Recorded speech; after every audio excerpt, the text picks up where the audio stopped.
Tad es ielicis reku mazu spogulīti štoka vidū. Skatāmies spogulītī un došos teikt zemāk lejā uz šo te dilumu reģionu. Tumšais, kur parādās tā kā ola formā. Un re, kur viņai viena puses kontūra. Un tad, viņš sašaurinās. Sajiet reku kopā, otra virsotne un reku otra puse.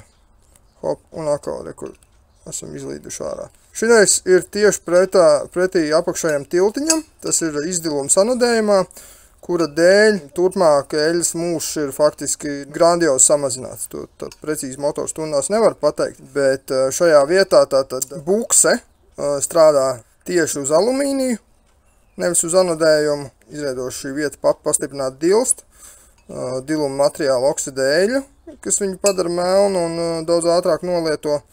Un, attiecīgi no tā izriet visas pārējās potenciāli iespējamās problēmas ar pārmērīgi ātru dilšanu visās citās komponentēs. Šajā gadījumā šī konkrētā štoka ārējā caurule principā būtu jāmaina vai jānodē pa jaunam.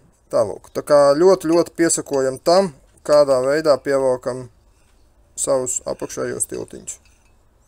Štokus ievietojot tiltiņā.